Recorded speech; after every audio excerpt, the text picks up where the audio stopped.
Salama tompoko. La scène doctrine numéro 14 zao tsika androany a. Tsy mbola miala amin'ilay lohahevitra ngeza be mahakasika ny amin'ny fiangonana iny ihany sika. Amin'ity anio ity izay resantsika manokana androany a de ny anarana iantsona ny fiangonana ao amin'ny Baiboly. Ireo anarana iantsona ny fiangonana ao amin'ny Baiboly ka watambatritsika ato daholo na io ilay fiangonana trano be reny na fiangonana fivondronan'ny olona maro na ilay tena tsika izay antsona hoe tempoly watambatritsika anatin'ity fanambarana ity avokoa izay anarana iantson'ny Baiboly ny fiangonana rehetra. Jauna toko 10:7 ato izy de ambarany tenin'Andriamanitra fa ondrony Jesosy.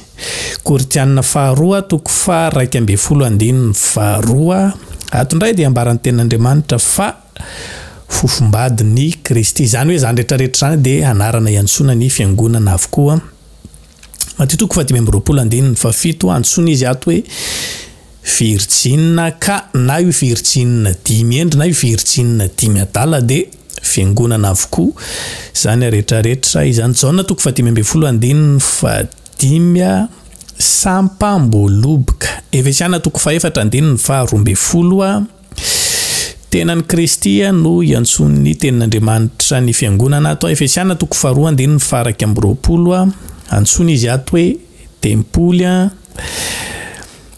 Mateo toko 5:13 antsona ndray ny fiangonana ato hoe fanasin'ny tany. Koritiana 1 toko 7:13 antsona ny fiangonana ato hoe piaza kazaka. Koritiana 1 toko 12:12 tenan'ny Kristy. Zany hoe miseho amin'ny endrika maro isan-karazany ny anarana izay antsona ny fiangonana raha ny Baiboly no jerena.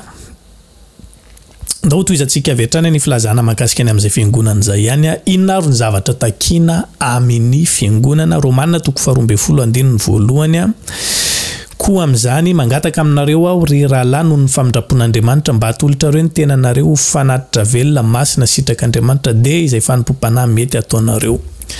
Tolotrareo izy ny tenanareo ho fanatitra velona masina sitrak'Andriamanitra. Zany ny zavatra takin'Andriamanitra amin'ny fiangonana ka verika any hoe rehefa miresaka fiangonantsika eto de avetrany de raiso ny afatra na ho an'ny tenantsika na ho an'ilay fikambanam-be izay andehanantsika mivavaka. Io Efesiana toko 5:17 mba ho raisiny ho an'ny tenany izany fiangonana malaza tsy misy petipetina na fiketronana na izay toy izany fa mba ho masina sady tsy misy tsiny izy mba ho raisina ozy izy ho an'ny tenany izany fiangonana malaza tsy misy petipetina. Zany hoe madio zany raha hotsorona amin'ny teny tsotra na fiketronana maninona moa no antsona hoe miketrona ny zavatra anankiray rehefa antitra ny olona no manomboka miketrona na koa rehefa manomboka simba ny voankazo anankiray de efa manomboka miketrony izay. Rehefa manomboka tota ny lamba anankiray na ny firakotra anankiray na zavatra tahak'izany de manomboka misy ny fiketronana maro isan-karazany. Tsy tahak'izany zany no fiangonana tadiavin'Andriamanitra fa mba tsy isy an'izany zavatra rehetrarehetra zany na de efa ela ny etezana aza de fiangonana aktiva tsara amin'ny zavatra rehetra izay atao mba ho masina sady tsy misy tsiny. Mba ho masina sady tsy misy tsiny. Mba ho fiangonana masina sady tsy mana tsiny ka verina amintsika fonetiny hoe tsika ne olombelona ihany, tsika ne manaotra sao de afaka manaotra mety sy lavaka de mety manota ihany de ohatra.